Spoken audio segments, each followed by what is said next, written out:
여호와께서 아브라함에게 이르시되 너는 너의 고향과 친척과 아버지의 집을 떠나 내가 내게 보여줄 땅으로 가라. 내가 너로 큰 민족을 이루고 내게 복을 주어 내 이름을 창대하게 하리니 너는 복이 될지라. 너를 축복하는 자에게는 내가 복을 내리고 너를 저주하는 자에게는 내가 저주하리니 땅의 모든 족속이 너로 말미암아 복을 얻을 것이라 하신지라. 이에 아브라함이 여호와의 말씀을 따라갔고 롯도 그와 함께 갔으며 아브라함이 하란을 떠날 때에 75세였더라. 아멘. 또 귀한 분 오셔서 우리에게 말씀 전해 주시겠습니다. 제가 참 존경하는 목사님 중에 한 분이신데요, 오랫동안 이 지역에서 목회하시고 특별히 수정교회 개척하시고 지난 6월에 은퇴하셨습니다. retire. 은퇴 후에 다시 retire, 다시 타이어를 갈아 끼시고 이제 헤이티 선교에 또 열심을 내고 계신 우리 문정선 목사님 나오실 때 큰 은혜 받으시기 바랍니다. 우리 박수로 환영해 주시기 바랍니다.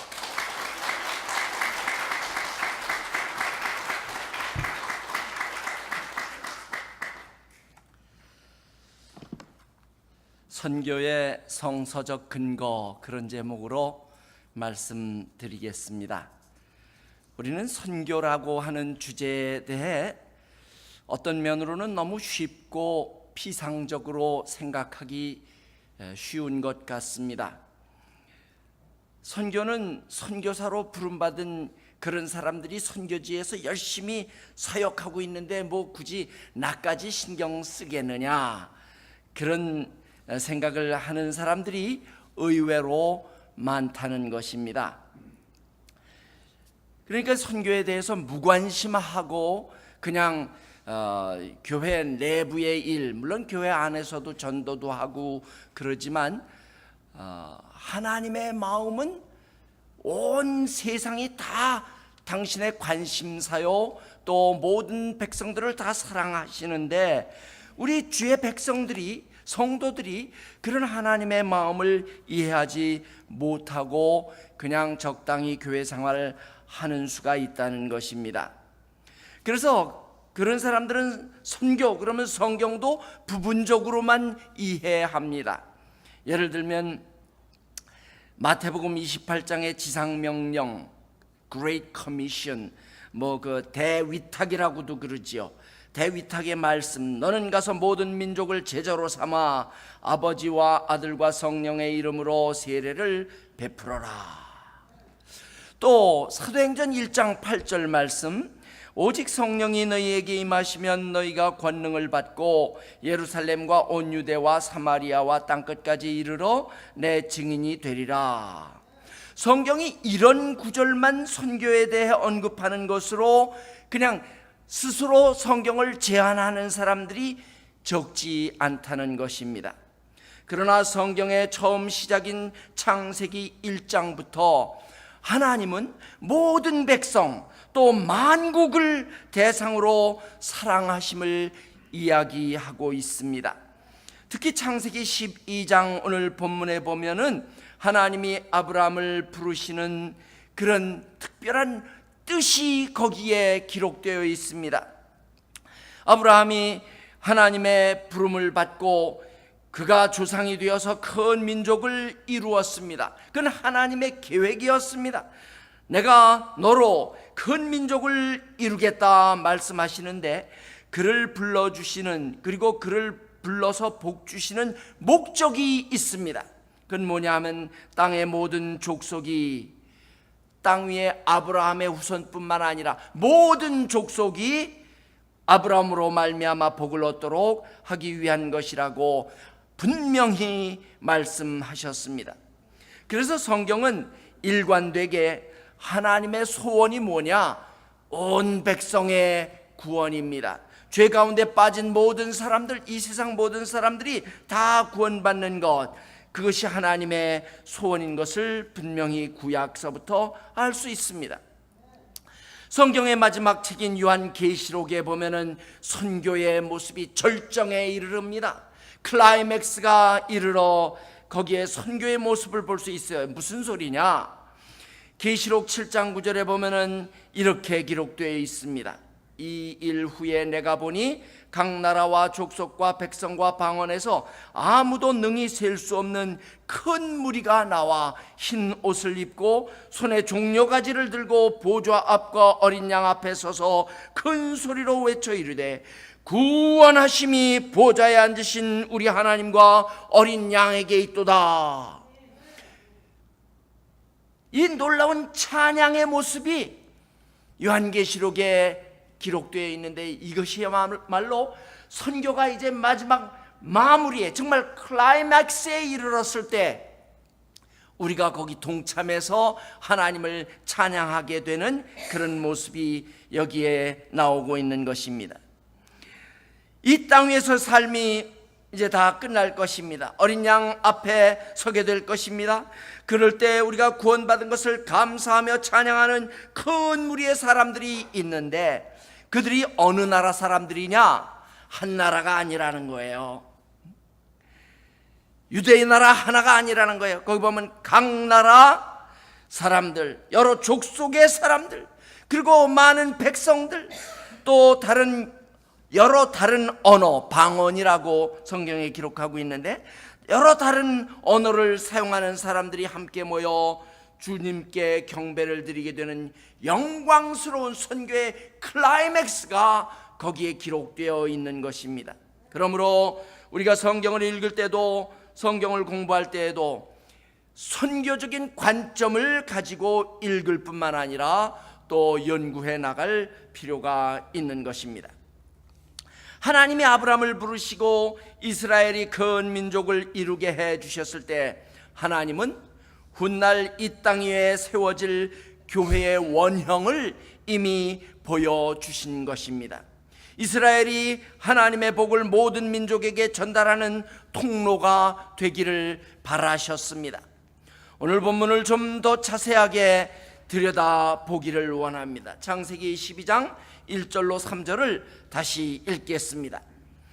여호와께서 아브라함에게 이르시되 너는 너의 고향과 친척과 아버지의 집을 떠나 내가 네게 보여줄 땅으로 가라. 내가 너로 큰 민족을 이루고 네게 복을 주어 네 이름을 창대하게 하리니 너는 복이 될지라. 너를 축복하는 자에게는 내가 복을 내리고 너를 저주하는 자에게는 내가 저주하리니 땅의 모든 족속이 너로 말미암아 복을 얻을 것이라. 그래서 이 말씀 1, 2, 3절의 말씀을 아브라함이 듣고 4절에 하나님의 이 말씀에 아브라함이 순종했다고, 그 나이 적지 않은 75에 순종했다고 기록하고 있습니다. 여러분에게 질문하겠습니다. 여러분은 창세기 12장 1절, 2절, 3절 말씀에서 하나님이 아브라함에게 정말 말씀하고 싶은 구절이 몇 절이라고 생각하십니까? 1, 2, 3절 중 어느 구절이 하나님이 정말 아브라함에게 전달해 주시고 싶었던 말씀이었을까? 여러분 어떻게 생각하시느냐고 제가 질문을 했습니다. 많은 사람들은 1절이라고 생각합니다. 고향과 친척과 아버지의 집을 떠나서 내가 네게 지시할 땅으로 가라. 이 말씀 아브라함이 순종했잖아요. 믿어서 순종했다고 그랬어요. 믿음을 가지고. 그래서 히브리서 11장은 아브라함의 믿음을 말하면서 어디로 가야 할지 모르는데 아브라함이 하나님의 말씀을 믿고 순종했다, 그렇게 설명합니다. 그러므로 위대한 아브라함의 믿음은 정말 이 1절에 너무나 잘 나타나 있습니다. 그렇기 때문에 1절이 중요하다는 거예요. 그런데 신앙생활에서 믿음은 물론 필수 요소입니다. 그렇긴 하지만 그 자체가 신앙의 목표는 아닙니다. 아브라함에게 하나님이 지금 말씀해 주시고자 하는 그 원래 더 중요한 말씀은 이게 아니라는 거예요. 그러면 2절입니까? 너는 복이 될지라. 어떤 사람들은 맞아, 2절이야, 그렇게 확신한 분들도 계십니다. 왜? 복 받는 거니까요. 이것이 가장 중요한 것이라고 생각하니까요. 요즘 기복주의가 신앙인 줄 잘못 아는 사람들이 많습니다. 아닙니다. 내가 예수 믿어 주었으니 나에게 복을 주시오, 이런 마음 가지고 신앙생활하는 사람들 많이 있는데 기복주의예요. 그것은 올바른 신앙이 아니고 더군다나 신앙의 목표가 될 수 없습니다. 그러므로 1, 2, 3절의 말씀을 잘 읽어보면 하나님이 아브라함에게 강조해서 말씀하시고 정말 그에게 전해주고 싶어 했던 그 말씀은 3절인 것을 알 수 있습니다. 땅의 모든 족속이 너로 말미암아 복을 얻을 것이라. 하나님은 모든 족속이 복받기를 원하셨습니다. 여기서 복은 하나님께로 돌아오는 것을 의미합니다. 하나님은 이스라엘 그 나라를 제사장 나라로 삼기를 원하셨습니다. 이스라엘을 선교적 도구가 되도록 부르신 것입니다. 창세기 12장 3절 말씀, 정말 땅의 모든 족속이 너로 말미암아 복을 얻을 것이라, 이 말씀이 성경 전체에 그대로 4번 나옵니다. 하나님이 아브라함에게 2번 말씀하셨습니다. 또 이삭에게 1번 말씀하시고 또 그 아들 야곱에게 1번 말씀하셨습니다. 이렇게 정확하게 반복한 건 4번이지만 그러나 이 내용이 선지자들에 의해서 설명되고 그 내용이 이스라엘에게 증거된 것은 수도 없이 많습니다. 구약 출애굽기 19장에 보면은 출애굽이 완성되는 모습이 나옵니다. 애굽을 탈출한 이스라엘 백성들이 호렙산에 도착했습니다. 그들은 하나님으로부터 2번째 명령을 기다렸습니다. 홍해를 건너 구원받은 그들이 기다렸던 하나님의 메시지는 무엇이었을까요? 아마 그들은 오늘날 이 쉬운 말로 설명하자면은 너희를 위해 내가 가나안을 준비했으니 들어가서 잘 먹고 잘 살아라, 이런 명령을 기다렸던 것 같습니다. 그런데 하나님은 19장 5절 6절에서 말씀하셨습니다. 세계가 다 내게 속하였나니 너희가 내게 대하여 제사장 나라가 되어라. 하나님 마음속에는 세계가 있다는 거예요. 지금 호렙산에 도착한 이스라엘만이 관심의 대상이 아니라는 겁니다. 그러므로 너희가 내게 대하여 제사장 나라가 되어라. 하나님 마음속에 온 세계가 다 포함되어 있기 때문에 이스라엘만이 관심의 대상이 아니었기 때문에 이스라엘 백성들에게 이 말씀을 전해 주셨던 것입니다. 하나님은 당신의 역사상 성경을 읽어볼 때 한 번도 어느 한순간도 열방을 포기하신 적이 없습니다. 제사장은 백성들이 직접 하나님께 나갈 수 없었기 때문에 중간 역할을 했던 사람이 바로 제사장입니다. 하나님은 그 같은 역할을 하도록 이스라엘을 부르셨습니다. 열방이 하나님께 나오도록 이스라엘을 제사장 나라로 삼으신 것입니다. 이런 내용은 역대하에도 나오고 선지서에 수없이 많이 나옵니다. 가장 결정적인 예가 요나서지요. 이방을 버리지 않고 구원하시는 정말 그 절절한 사랑이, 하나님의 마음이 기록되어 있는 성경책이 요나서입니다. 그런데 안타깝게도 이스라엘 민족 어떻게 했습니까?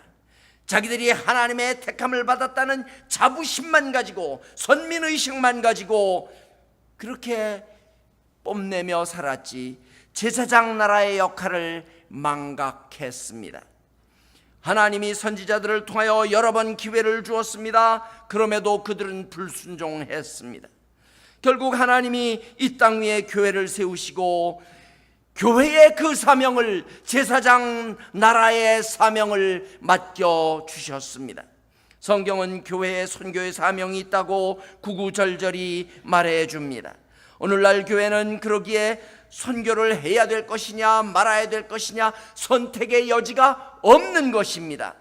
당연히 해야 하는 것입니다. 은사는 받은 대로 섬기면 됩니다. 근데 선교는 은사가 아닙니다. 명령인 것입니다. 큰 교회는 큰 교회대로, 작은 교회는 작은 교회대로 복음을 전하면 되는 것입니다. 자기 가진 능력만큼 순종하면 됩니다. 교회는 선교하기 위해 존재하는 것입니다. 20세기 유명한 조직 신학자 에밀 브루너라는 신학자가 있습니다. 그가 이렇게 말했습니다. 불꽃이 없으면 불이 존재하지 못하는 것처럼 선교가 없으면 교회가 존재할 수 없다. 참 중요한 뜻이 담겨 있는 말입니다.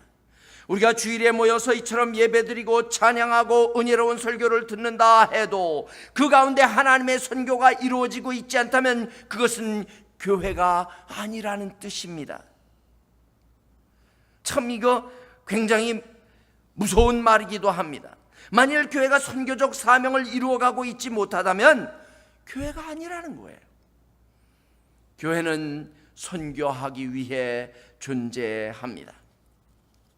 저는 개인적으로 대학생 시절에 선교에 대해서 도전받고 선교에 대해서 도전받을 때 정말 마음이 뜨거워져서 주님 맞습니다. 내 생애를 선교하는 일에 헌신하기 원합니다.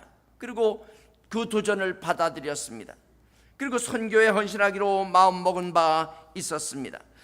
제 선교에 대해서 자세한 설명하려면 제가 다시 한번 와야 되겠지만 그럴 일은 없을 것 같고 제가 신혼 초에 선교사로 부름을 받았어요.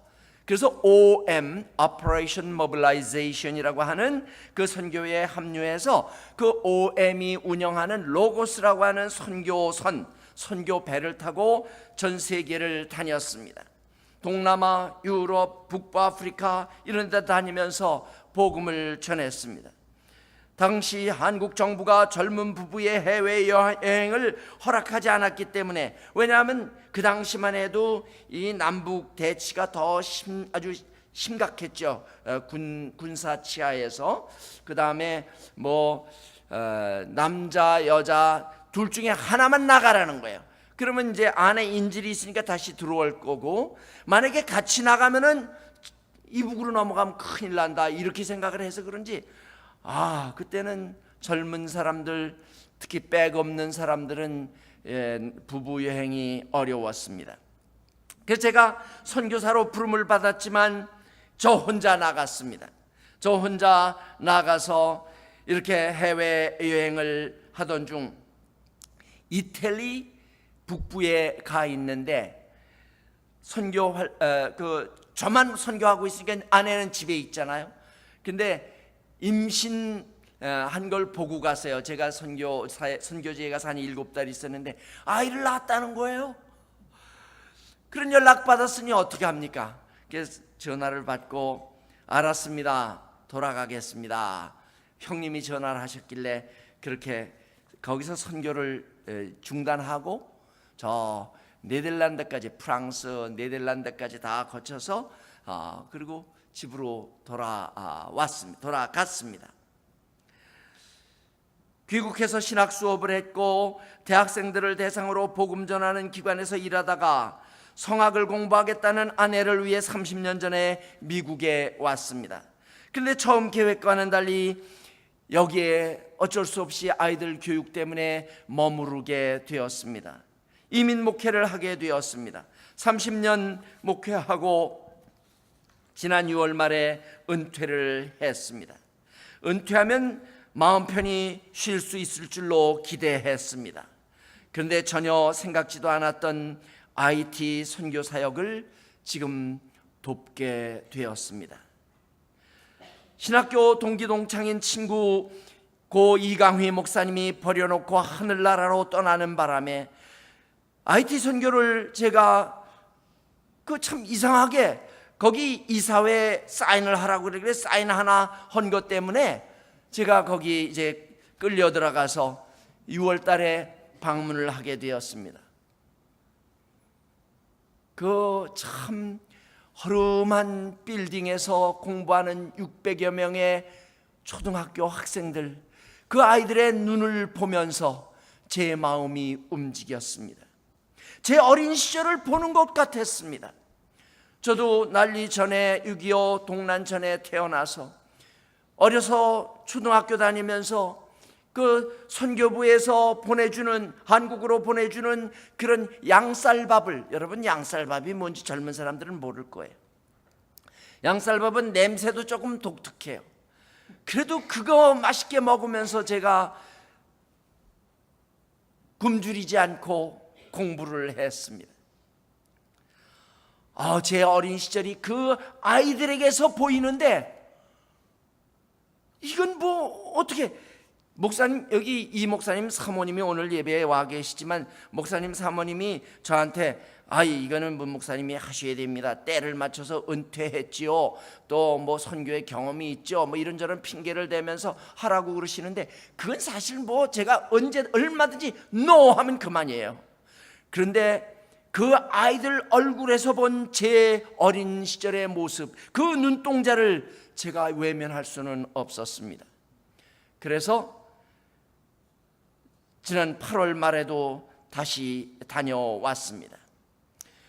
우리 산돌교회에서 성도 한 분이 컴퓨터 프린터 좋은 거를 사주셨어요. 그리고 제가 목회하던 수정교회에서 컴퓨터 좋은 거를 사주셨어요. 그 청년은 제가 쓰는 줄 알았대요. 그래서 아주 최고급으로 사줬대요. 잘 됐다 야, 갖다 주었습니다.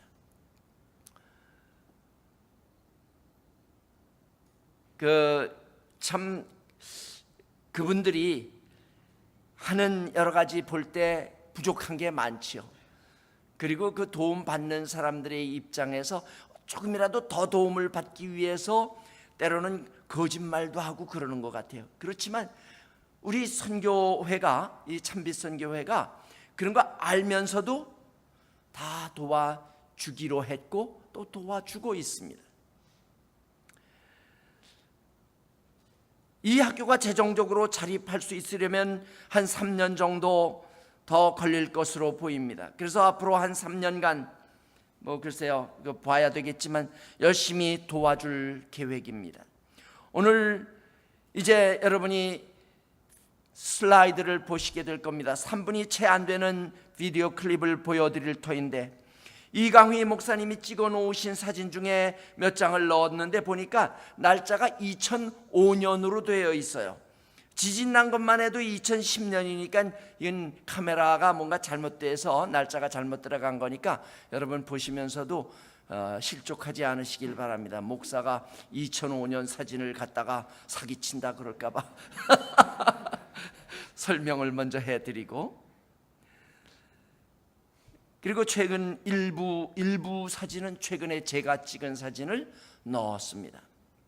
그런데 오늘 저는 이것을 보여드리고 이 말씀을 하고 하는 그런 그 목적이, 우리 모두가 하나님이 아브라함에게 가르쳐 주시기를 원했던 그 모든 그 열방을 향한 관심, 그거를 우리가 함께 갖자고 이 말씀을 전하는 것입니다.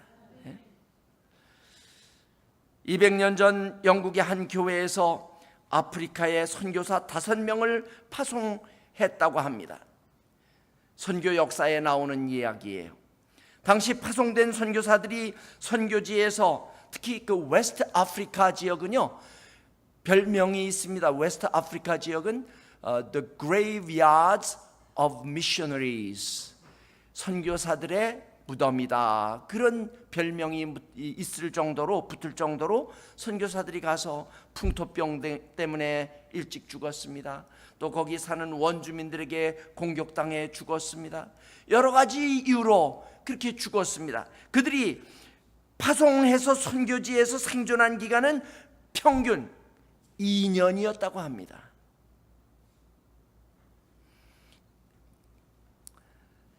그런데 파송받은 그 5명의 선교사 중에 대표가 나와서 인사를 합니다.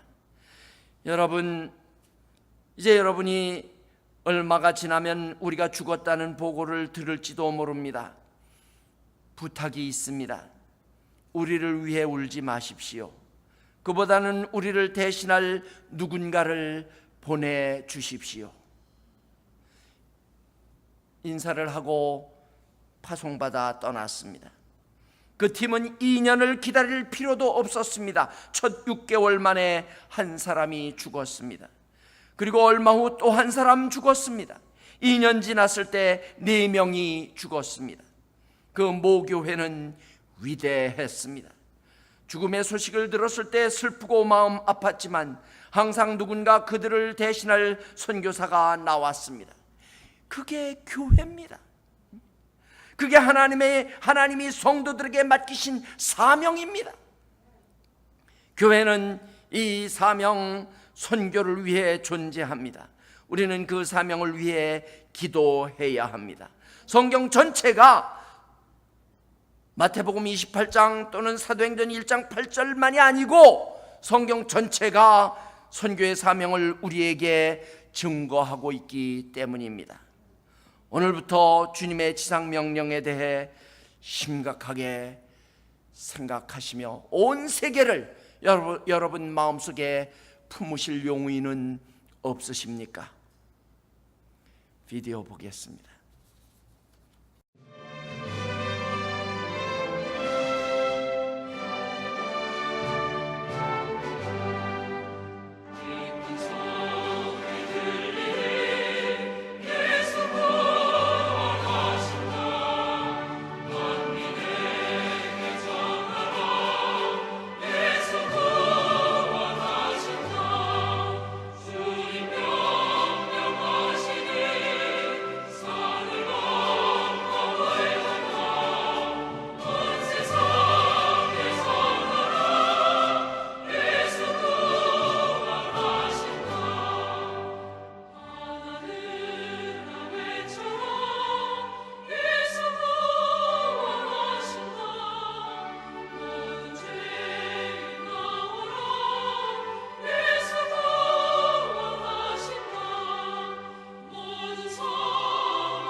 온 세상 모든 백성들을 위해 십자가에서 고난당하신 주님의 마음을 저희들이 이해하도록 도와주시옵소서.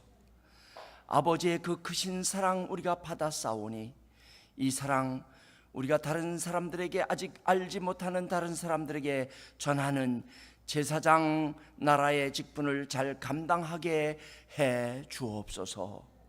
예수님의 이름으로 기도드리옵나이다. 아멘.